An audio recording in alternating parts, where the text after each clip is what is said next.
Welcome to the Encore Audio Archives YouTube channel. I'm Taper Dave, and this is my channel. I've uploaded hundreds of talks here that I've recorded at meetings in West LA, and I've also recorded conventions starting in 2013. I've got a bunch of those up. And Walt and Mary Murray, the original owners of Encore Audio Archives, started the company in the 80s, and Walt recorded Joe and Charlie's and a bunch of stuff down in Vista, California. My sobriety date is June 20th of 1994. I hope you find something you like, so please like and subscribe to my channel and comment down below. If you want to hear something that I don't have or that you don't see, I'll see that I get it. Anyways, take care and have a great day if you want to.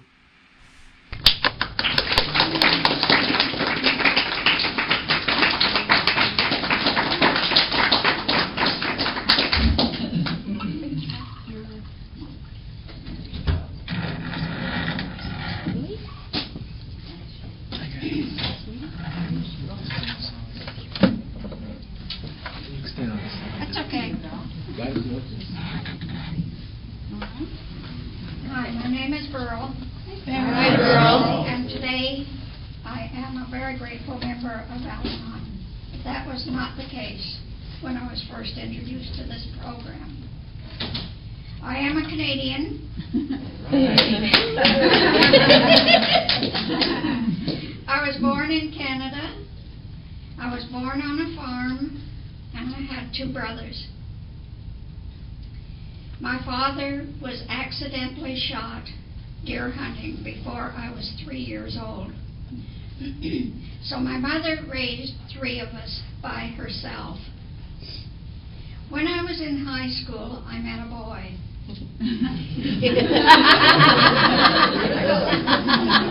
And we started dating, and it was great. We danced. He was a great dancer, and we loved to dance. We went to the show, and everything was good. In 1940, the war came along, and he joined the service. He was in the Navy, and they shipped him out to Halifax. It was not feasible to have weekend passes because we were so far from the city, from that area. We were right in mid-center in Canada. Excuse me. So he would save up his leave and have 1 week out of the year. The war lasted for 5 years. When he first joined the service, he didn't smoke or drink.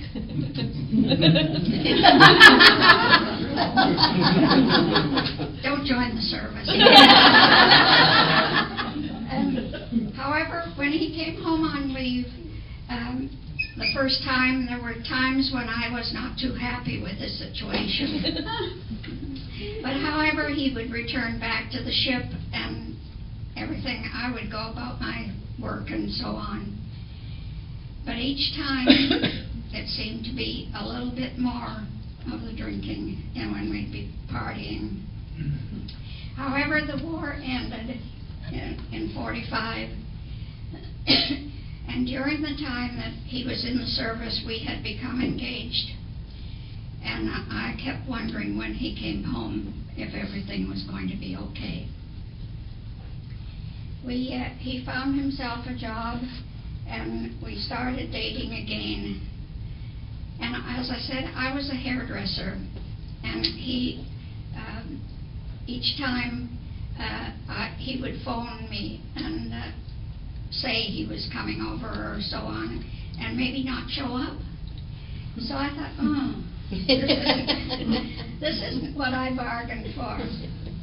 However, it went on, and one night I decided that I didn't think I wanted to be with this person. So I said, I'm going to take the ring off, put it in my drawer. There was a little mercenary thought there, you see. I didn't give it back to him. I put it in the drawer, and I said, we'll both go our own ways and see what happens. He was just furious. So we parted bad friends. I didn't hear anything from him for 3 or 4 days, and then his phone rang, and he said, would you like to go to dinner tonight? I'm leaving for the North Country. He had threatened if I called off our engagement that he would go up north to a logging camp. But I said that was entirely up to him. However, we went to dinner, there was no drinking, everything was just fine. And he left for the North Country. So I started to pick up my life again.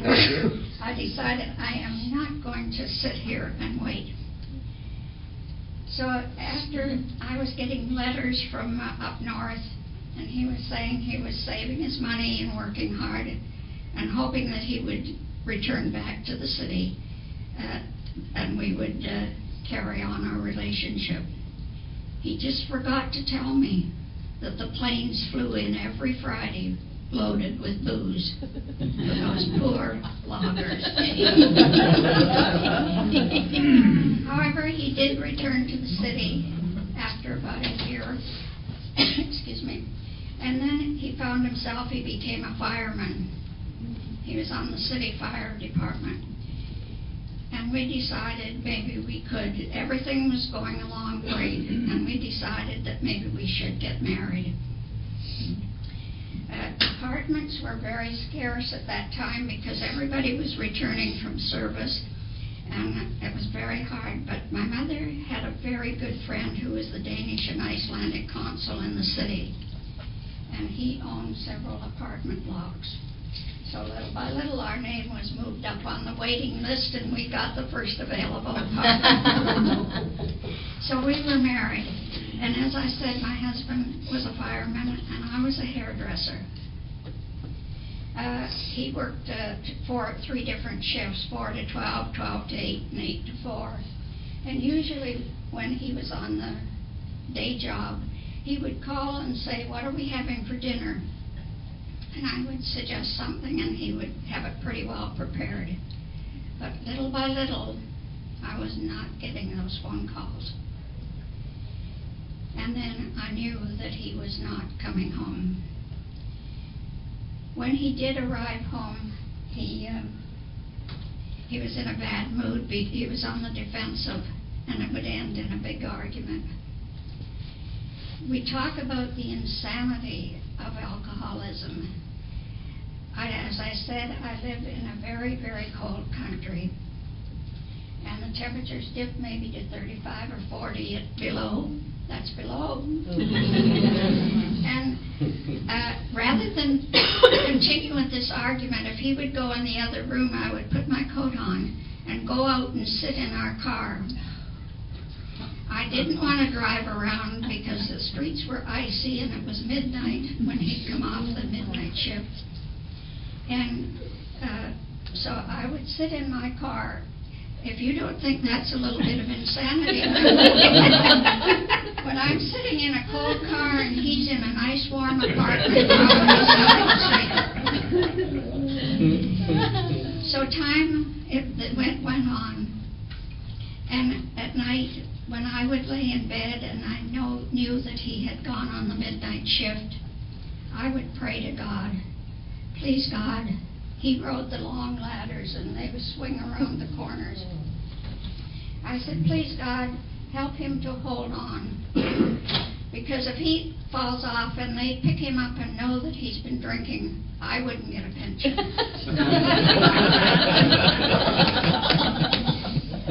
So you see, I had a lot of little perks that was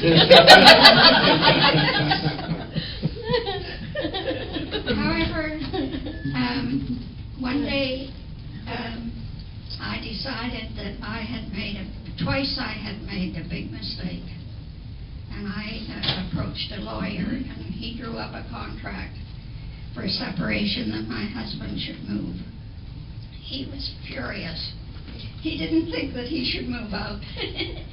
However, he did move out of the apartment. And one day, the captain of the fire department called. He said, "Is Jack there?" And I said, "No, he isn't." He says, "What time did he leave for work?" I said, "Oh, I don't know." And he was getting very agitated at me because my answers were so vague. And I said, "You know, Jack has a problem, and maybe you can talk to him." He says, "I'm afraid that boy is past talking to." So I knew that my husband's number was up. However, it was not my responsibility anymore because we were separated legally, and I thought, well, that's his problem. So I went about my business, and I decided that I would start picking up my other friends and have a little bit of fun instead of sitting at home and worrying about him. As I mentioned, the gentleman that owned our apartment had been completely sober for 7 years in Alcoholics Anonymous. He had gone to Hazelton, and every time I would suggest that my husband would talk to him, he'd say, I'm not the crazy one in this family. So I realized later the reason he hated this person so much was he had serenity, he had sobriety, he had security, and a happy home. None of the things that my husband had at that present time. This friend of my mother's had started a small meeting in the city where I lived. It was the only meeting in the city. And one day she called and said, I'd like you to go to the meeting with me tonight. And I said, oh, no, that's not for me. I'm not interested in going to that meeting. So she coaxed and coaxed. And finally, I went to the meeting. When I walked into that meeting, there was not too many people because this was the only meeting in the city that I lived in. There were a few women, but they were all older women. No one came to the program at 30 years of age.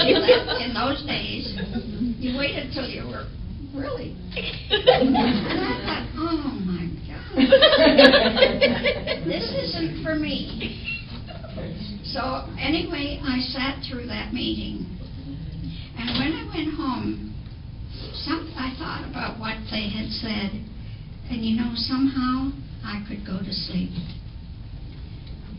And the next week, I had no choice if I wanted to go to these meetings, because there was no other meeting. So I was back in that meeting with these little old ladies. Little by little, other groups started to spring up. And my husband phoned one night, and he said, I've been going to the program. I said, oh, really? And he said, some of them are going for coffee tonight, and I would like you to join me. I thought, oh, I have made a big mistake twice. I'm not going to jump into it again. But however, and this friend of mine kept digging me and telling me what I should do and what I shouldn't do. So I went for coffee, and I was surprised. He had been on the program. He had approached this friend that he disliked very much, and he had been going to Alcoholics Anonymous. We did go to several occasions. Every little while he would call me and say, would you like to go to such and such, and I would go. And a little later his sponsor said to me, I hope you're not going to make this thing too rough, because we were still living separately. And he was kind of pushing me and nudging me, this other one, because he thought I should accept my husband back. And I thought, oh. However, we did go back together. And as I said, for a time while he was sober, we were fortunate enough to holiday in California. And my husband was not happy living in a cold country after he had been here on vacation. So he kept wanting to move to California, but my mother was up in years, and I said, oh, I can't leave my mother. And as I mentioned, I had two brothers, and my oldest brother had become a veterinary surgeon, and he was practicing in a town about 100 miles from where we lived. And one night, about 2 o'clock in the morning, I got a phone call, and he had dropped dead at the age of 44. Shortly after that, one day when I was at work, I got a phone call from my mother's neighbor, and she said, "You better come quick, your mother's not well." She didn't tell me the situation. When I pulled up, there were 3 police cars standing in front of the house. And I thought, oh, my mother was very depressed because of my brother's death. Because he was only 44 and he left a wife and 3 kids. And I thought, oh, I hope my mother hasn't done something desperate. But however, it was her heart, and she didn't. But when I saw these police cars, my heart went boom. So my husband kept hounding me to move to California, and in the meantime, I had been continuing to go to Alanon, and my husband was in AA.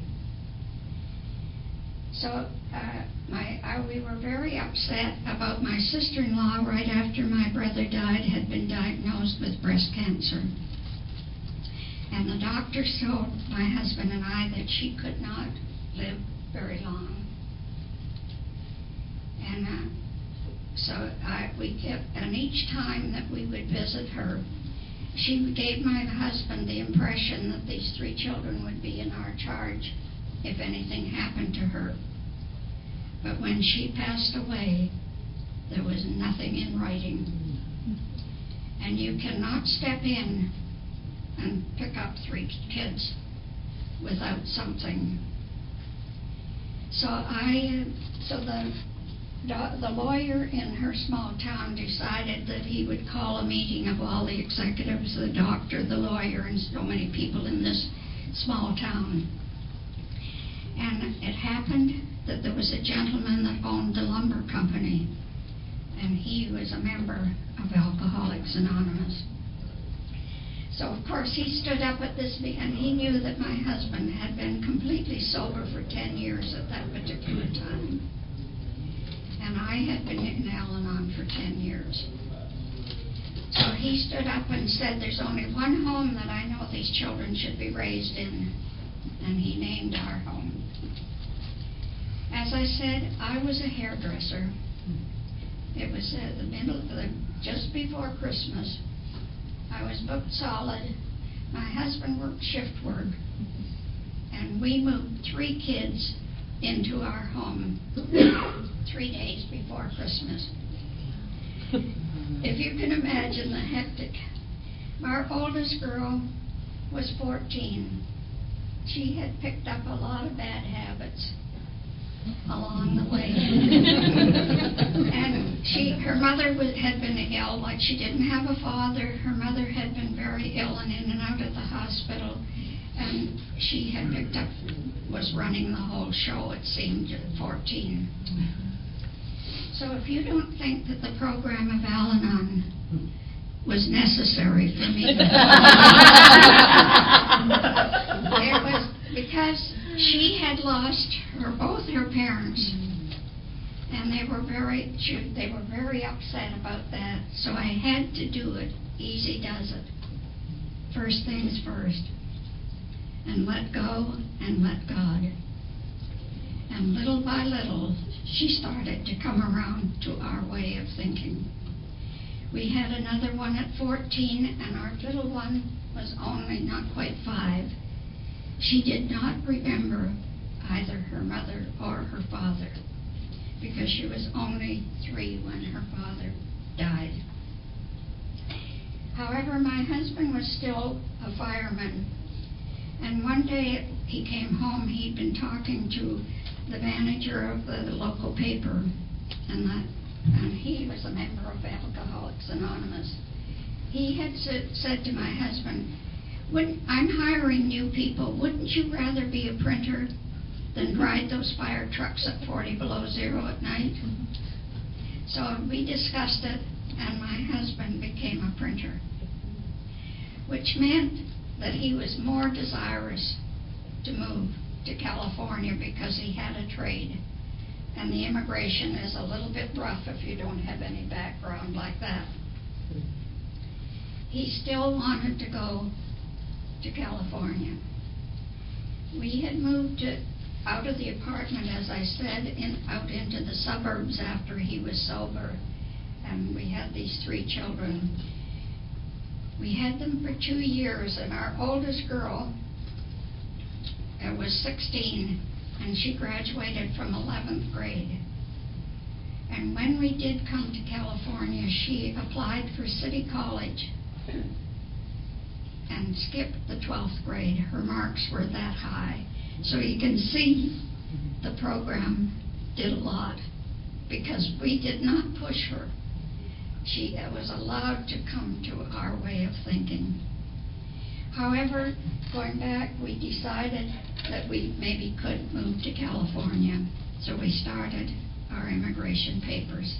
And the following summer, we packed up our car. And we were like gypsies with 3 kids and came to California. Oh. My husband was looking for work. And we had to get settled. We bought a house, which is the house that I am still living in. He had applied for the LA Times, and one day the Times phoned him, and he started working for the paper that he preferred to work for. He had applied at other papers, but he said, I'd really rather work for the LA Times. And one day he went down to central office, and he came home and he said, there's a Friday night meeting in Long Beach. Maybe we should feel it out. Some of the women go. They tell us that some of the wives go to that meeting. So we both went to this meeting.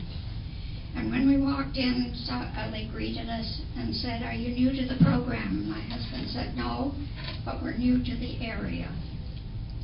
So that night, we ended up eating hodgepodge shandies at the local restaurant with a group of AAs and Alanons.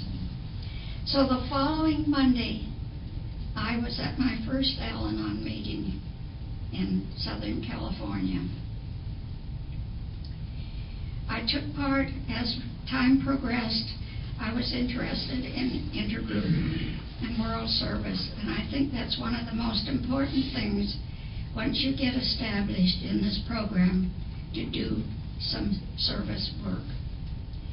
One night, one of the girls said to me, don't you think we need a new meeting in this area?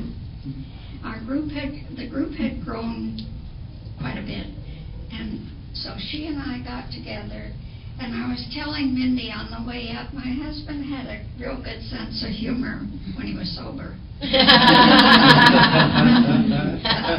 And this girl and I were talking, and her name was Lucille, and we said, what do you think we should call the group? My husband pipes up and says, why not call it the Burloo Group? My name's Burl and hers was Lucille. So, however, we didn't go along with it. We ended up calling it the East Side Road to Happiness. A couple of years later, another girl said to me, I wish we had a step study group in this area. So we started another step study group in this same particular church. And the minister, I had got quite friendly with the minister, and he always said to me, whenever you have a speaker, let me know. So he would come and sit in on our speaker meetings.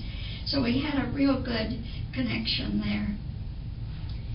And as time went on, I lost my train of thought where we are. We both enjoyed being in the service and going to meetings, and we had got acquainted with quite a few people. In 1970, we went to the Worldwide Convention in Miami, Florida with a group. And while we were at the convention, my husband had a fatal heart attack and died. I had had 4 deaths inside of possibly less than 5 years in my family. My youngest daughter had been to Alanon. By this time she was 13, the little one that we took. She did not remember anyone except my husband and I as her parents. And when we boarded the plane to return back to Long Beach, she said to me, "Mama, if there's a God, why would he take both my daddies?" And I couldn't answer that. So when we came back to Long Beach, and I knew that I would have to go find a job, because my husband had only been employed with the Times for 5 years, and the death penalty was very meager.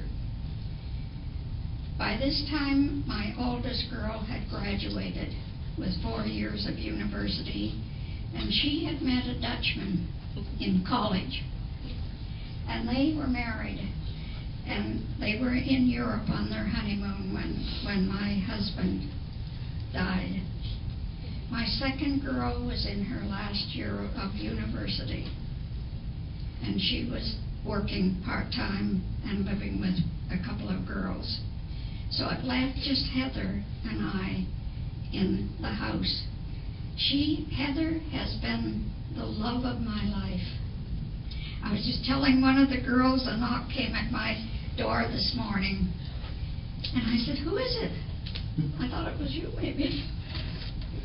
I opened the door, and my daughter had ordered breakfast for me in the room, which breakfast is not my most important meal. But however, I realized the love and what happened.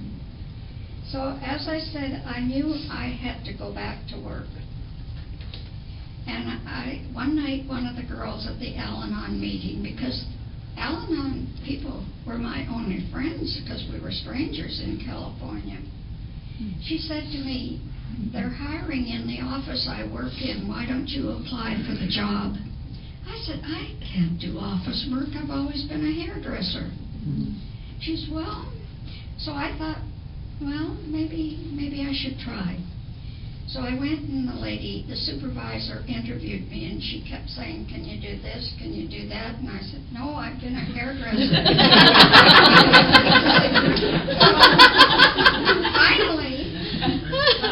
Finally, I said, I don't know how to do these things, but I am willing to learn. I had become willing, something that before my husband got to the program, I was not willing to do anything. And through the program of Alanon, I had become willing. I got the job. So I remained on that job for several years. In 1972, I became chairperson for the Southern California Convention. It was only 2 years after my husband had died, and I was kind of pulling back. I didn't want to be in the limelight. However, I know in Alanon, if you're asked to do something, you don't say no. So I became chairperson. It was the best thing that ever happened to me, because the convention was in Bakersfield. I had to commute back and forth to Bakersfield for meetings. I had the chairperson and AA chairperson was in Laguna, so I had to tootle back and forth there and meet with the AA committee. It was the best year in service that I can say, because it got me back and it acquainted me with a lot of people in other areas. One night in our regular meeting, one of the ladies said, "Let's go and have coffee at Marie Callender's tonight and a piece of pie." So we went, and it got later and later. And my daughter, my only one that was at home, and I realized that I said, oh, I've got to get home. And when I opened the front door, a voice from the bedroom says, Mama, where have you been? And I knew that I had overstepped the boundary. Because she is the love of my life. She has been with me from the very beginning, and she still, as I said, sent me breakfast to the room this morning. However, the next week, a few weeks, this same friend said, can we go and have pie and coffee tonight? She says, ask the princess if we can have coffee.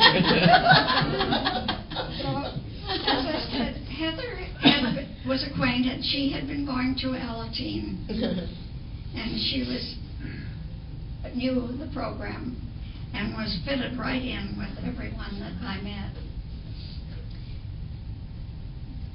So as I said, I did go for coffee, but I had to report back to her. So after today, I can say that this has been the most rewarding thing in my life. I am so grateful that I didn't say no to Alanon when my friend invited me to go to that first meeting. Today, each one of my girls are married. The two older girls do not have any children, but the youngest one, Heather, has 2 boys. The oldest one is now 25, and he graduated in criminology. The other one is 22, and he is in photographer. He is the most loving. I think when you give love, you get love back. These 2 kids, one day, some days the phone will ring and the 22-year-old one will say, Grandma, what are you doing? So I have to tell him what I've been doing. And before he hangs up, he says, I love you, Grandma. So I think this program has given me a lot of things, a lot of love, which I did not extend it in the very beginning. I'm trying to think of I stayed on the job, on that office job, until I was 65. And after I retired, each one of my kids had moved out, and I was in the house by myself. So I joined 24-hour fitness. See, this is what Alanon does to you. And I'm 87 years old, and I go I go 3 days to water aerobics, 2 days to a stretch club, and every day this little pipsqueak of mine that phones me up at night, and she'll say, Mama, did you go to your exercise class today? So now I have somebody else telling me what to do. And I also sell Avon. So I think Alanon has given me that, go do what you're supposed to do. And each time I try to, I know that when I didn't want this program, I didn't want any part of the program. But today, it has given me everything that it promised. The program gave me serenity. It gave me, I wrote it down, I always forget. It gave me acceptance. And that was another bad trait of mine. I could not accept people the way if they weren't just what I thought they should be. It gave me a courage to do a lot of courage to do the things that I had to do in my lifetime. My second brother, shortly after we had moved to California, my brother was a single person and he lived on the West Coast. And his behavior was not up to par either. When we moved to California, and one day the police came to our house, and of course my husband was at work and I was at work, and the girls were all in school, and the policemen were looking for me. They had found a letter from me in my brother's belongings, and the lady next door said, I don't know where the lady works, but her husband's with the LA Times, so the police phoned the Times, and my other brother had also dropped dead with a heart attack. Heart seems to be prevalent in each one of my family, because every one of my members have died with heart. As I said, it gave me a lot of courage to do the things that I had to do, and I still live in the same house that we bought when we moved to California. As I said, the courage, and also came a little bit of wisdom that I acquired from Alanon. I can say to the new member, keep going to Alanon. Sometimes you're not happy, but it is the best thing. Even with my husband gone, I have met many, many people, and they've all been associated with Alanon. I am so grateful for each and every one of you people who have helped me along the way. Thank you.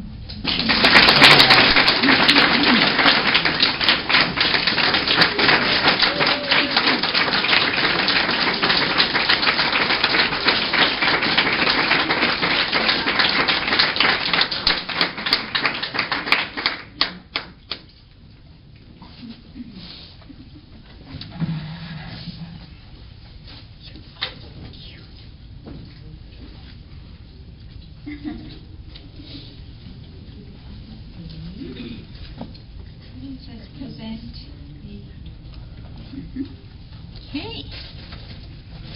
Beryl, could you come up here again? I don't deserve anything else. This is for your attendance here and your wonderful words of wisdom. Well, thank you so much. Do you want me to open it?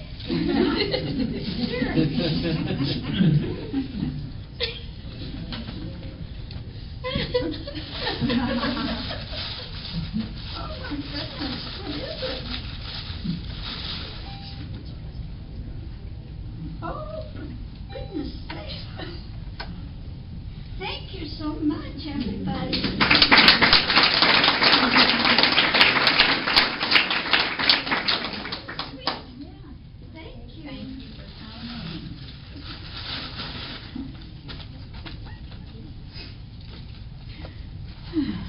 Okay, everybody. Is there anything else before I read the closing? Okay, then.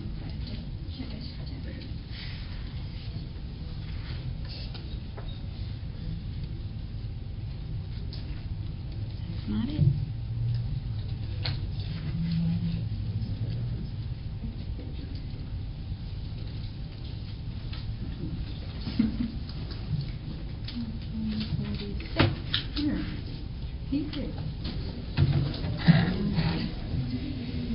In closing, I would like to say that the opinions expressed here were strictly those of the person who gave them. Take what you liked and leave the rest. The things you heard were spoken in confidence and should be treated as confidential. Keep them within the walls of this room and the confines of your mind. A few special words to those of you who haven't been with us long. Whatever your problems, there are those among us who have had them too. If you try to keep an open mind, you will find help. You will come to realize that there is no situation too difficult to be bettered, and no unhappiness too great to be lessened. We aren't perfect. The welcome we give you may not show the warmth we have in our hearts for you. After a while, you'll discover that though you may not like all of us, you love us in a very special way, the same way we already love you. Talk to each other, reason things out with someone else, but let there be no gossip or criticism of one another. Instead, let the understanding, love, and peace of the program grow in you one day at a time. And will all who care to please stand and join me in the closing prayer.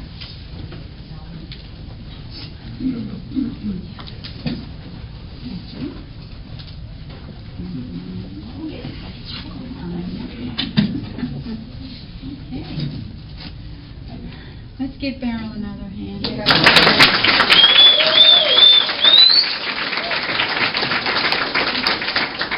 One thing I did forget to say, what goes around comes around. Because today I have joined those little old ladies.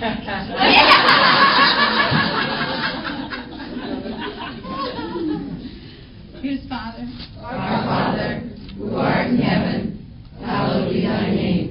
Thy kingdom come, thy will be done, on earth as it is in heaven.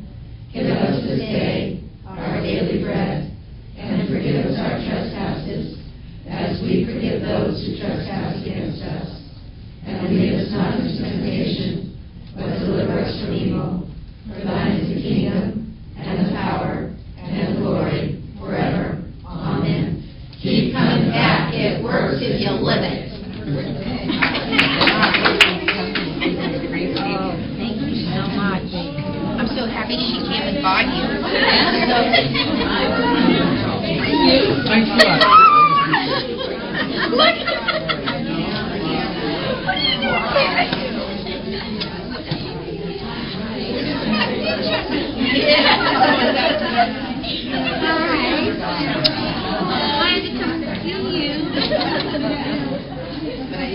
She just wanted to check up on you and make sure you were sure. I was going to cry.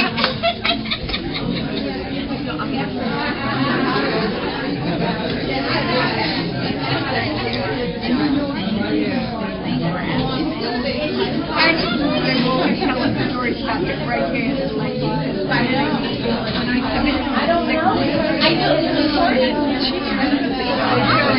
I was wondering if you I just think those old ladies. Were you taller?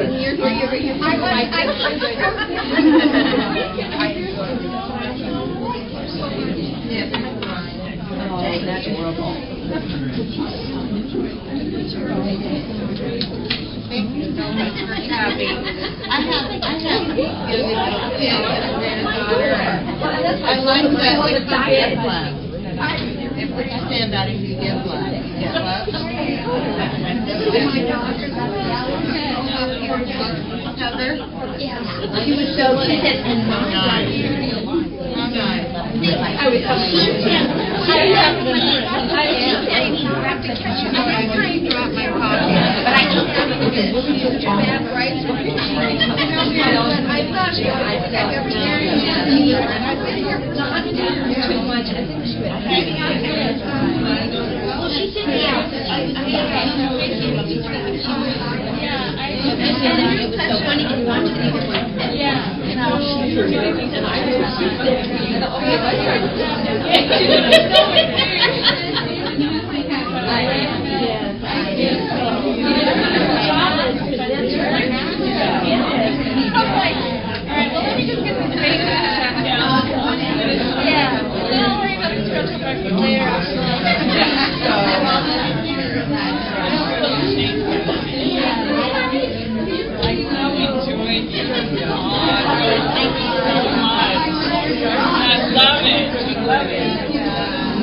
was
Sorry to interrupt your viewing. Taper Dave here. Just wanted to take a second to ask you to like and subscribe to my channel. Let me know if you like what you're listening. I've got some very good talks here, and this one's a great one. Just curious, do you think this is better than Zoom? Tell me what you think.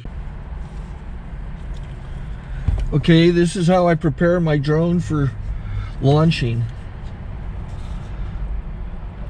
I like to do it inside the cab of my truck so I'm not standing outside in the weather. To install the joysticks for control, up and down, right and left, powered on. I have an Android phone that I use to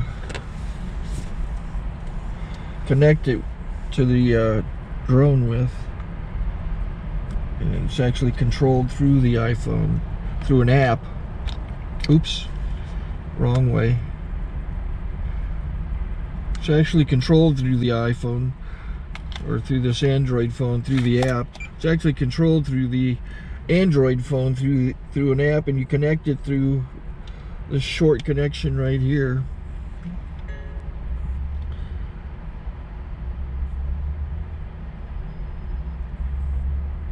Remote control connected. Remote control's connected. So I pull out the drone. I have to extend the legs. Long legs extended first, then the short legs. Remove the gimbal protector. Set that aside, then power it on one short burst and one long burst.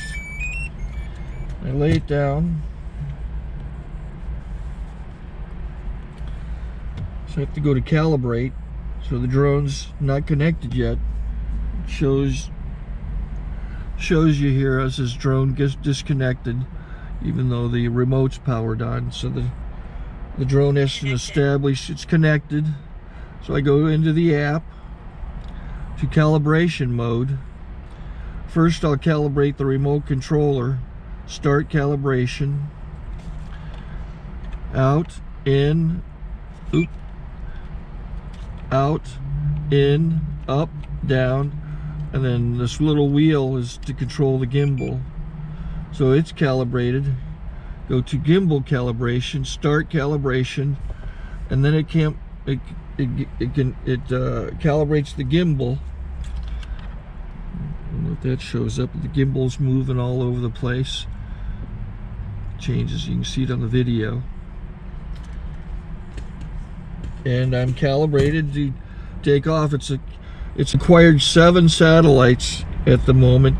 There are 26 satellites up in the sky, which it has to acquire before you can take off. So it's connected. It's got enough satellites. This is white. I can go to press this little arrow button, swipe right to take off, and it would start the motors if I slid this to the right. But I'll wait till I get outside. Don't want to do it inside.